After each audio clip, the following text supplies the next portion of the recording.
And welcome to Collector Cars. I'm Lance, your host. With me in the studio tonight, it's going to be a calm evening tonight with just me and my buddy Mark. Evening. Everybody else deserted us. Yeah.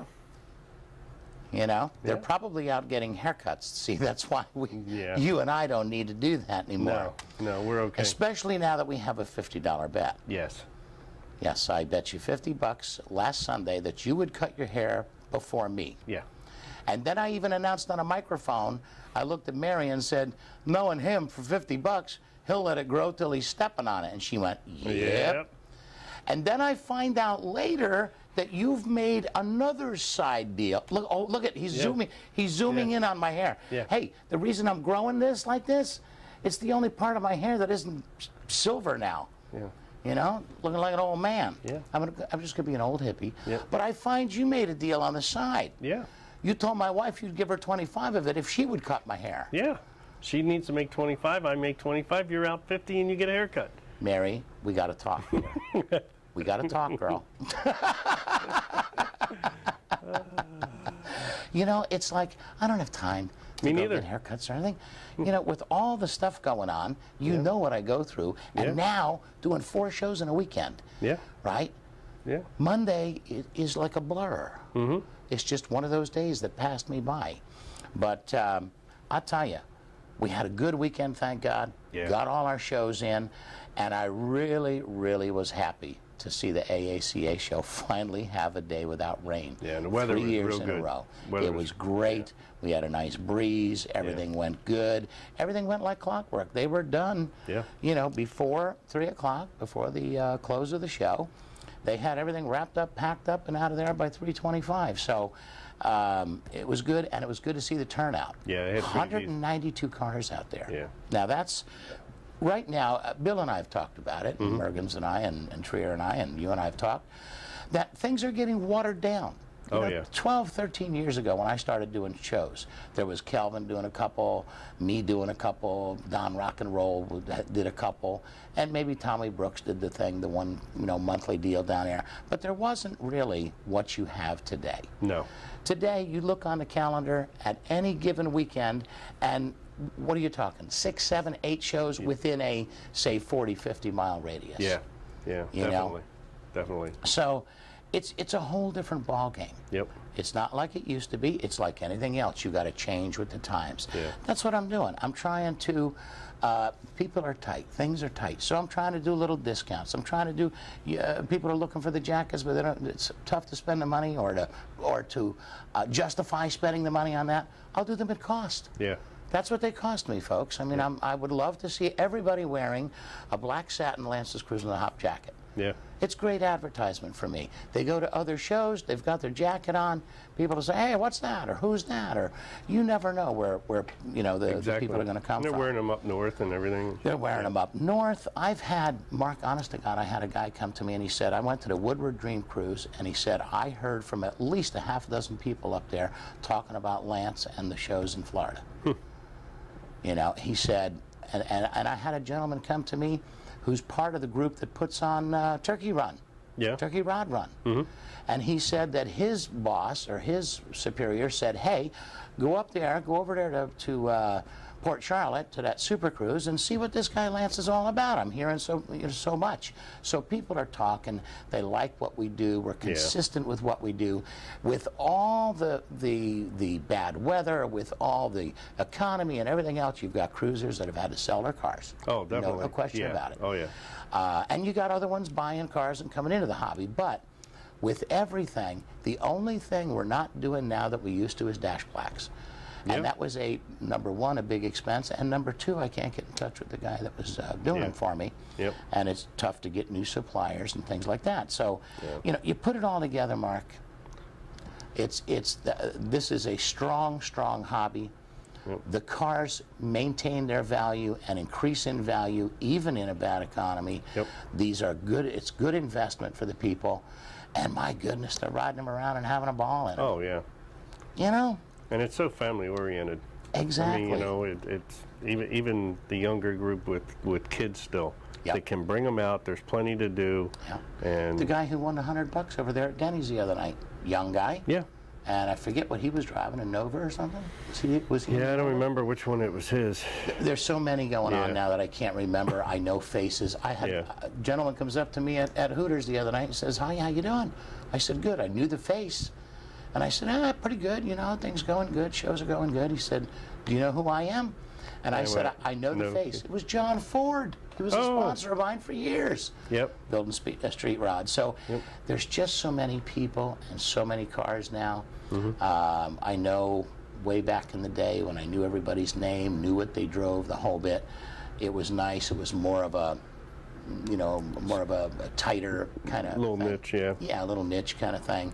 And I know a lot of them got kind of offended as time went on, and I couldn't think of the names. Yeah. But if you know, you sit with us at dinner, and they'll say, "Hey, who's the guy with that Plymouth? Who's the guy with that Mustang? Who's the guy with that?" And 99% of the time, I've got the answer for them. So I still am retaining. 90%. I do have a little leakage here. Well, as busy don't as say that to Debbie, because she'd say, "That's not leakage, Lance, that's a gusher." Yeah. But seriously. Yeah. But as busy as everything is and what you're doing, I mean, you know. Yeah. And the shows have been, every show, you see different cars. Oh, yeah. You know, you see a lot of the regular guys, but you also see different stuff. Yeah. Look at the yellow pickup that pulled in at Buffalo Wings. That's gorgeous. Oh, yeah. Chevy. Nice stuff. And we're going to put that motorcycle on. I'm going to have you tell the people about that bike. So all good stuff happening, folks. Lots of big shows lined up.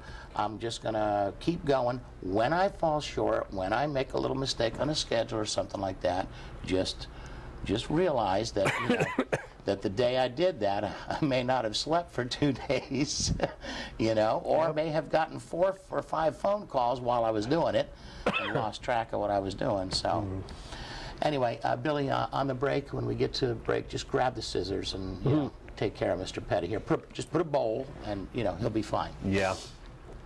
All right, we're going to take a look. We've got some footage tonight from. Now, I'm not doing the AACA stuff. I really want to have Bill Trier available because he knows the cars, he knows the people. Yeah. They're all excited. They had a larger car count than last year, and any show that's growing today is doing well. Yep.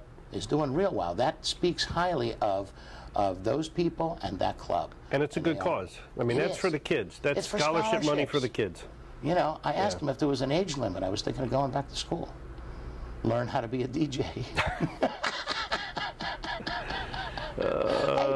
I'm not touching that line. I'm not touching that line. You're not going to go there? No, I'm not going there. All right, all right. So what I did was I'm going to hold those back. We're going to do some footage from Terry Lewis, and this is Thunder in the Valley. Now, it's not a lot of cars, but boy, he's got some nice stuff. Mr. Perkins, if you want to roll that footage, Rocky Mountain reporter Terry Lewis with the most gorgeous Chevelle I've ever seen. Check this out now. Uh-oh, I can't read it on the bottom. It was Tom. Oh, no. Don't tell me the names are going to go all the way to the bottom of the screen. Yeah, it looks like it. And I didn't write notes. But that's a yellow one. Yeah, it's a gorgeous sedan delivery. Yeah. But look how this thing is done. All right, you're going to have to read those fast, Mark, as they come up, because every vehicle is like that. But that's nice. Yeah, nice that's and all clean. Yeah. Not glitzy.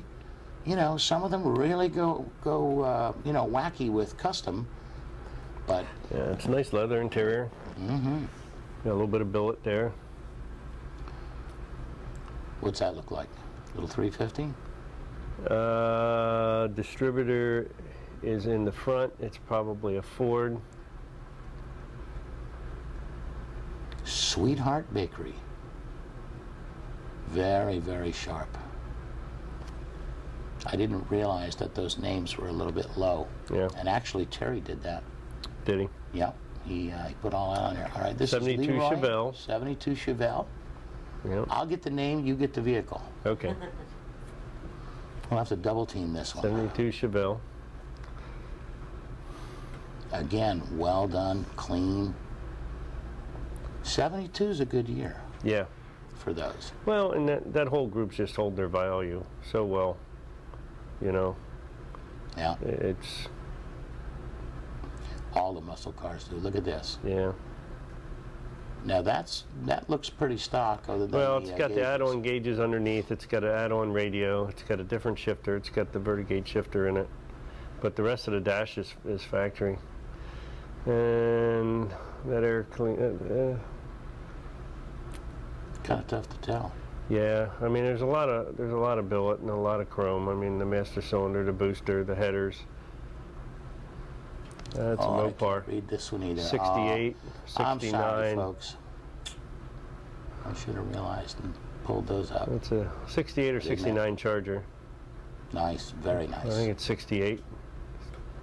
Yeah, 68 Charger. I owned one of them. Window on that. I owned one of them for about 4 hours. 4 hours? Yeah, I was driving home. Never made it home with that car. Must be a story behind that. Yeah, caught on fire. Oh, the car didn't make it either? No, the car caught on fire at a stop sign. Oh, jeez. Never made it home with it. Yeah. Oh, man. I sold it for parts and made more money than I paid for it. That's pretty stock except for the aluminum intake and the air cleaner.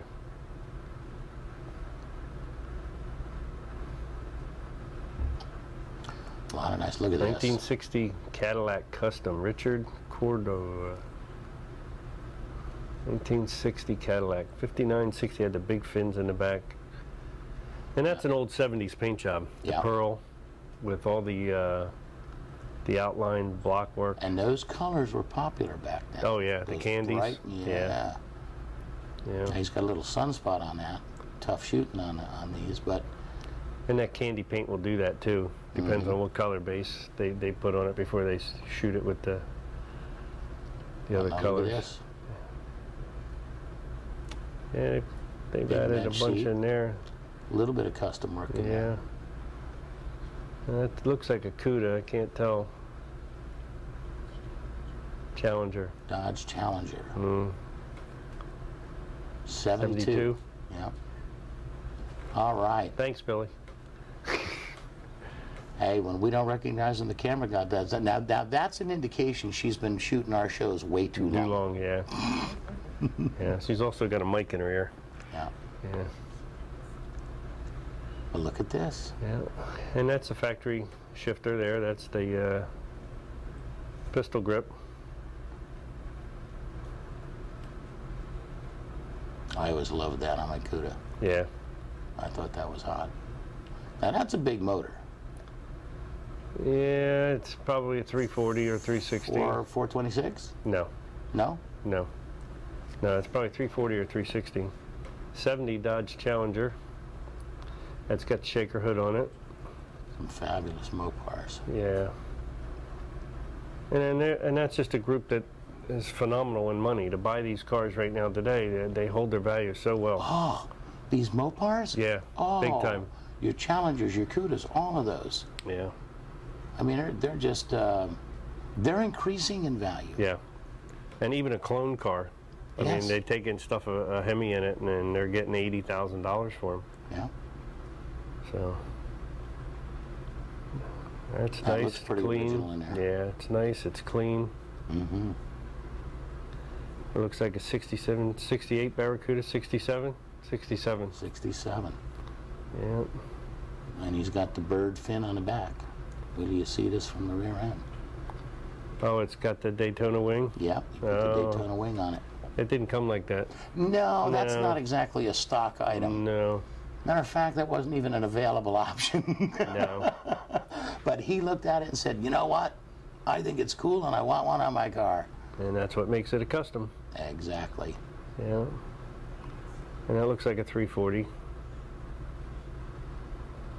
We had built one of those back in '74. The guy who owned a gas station built one.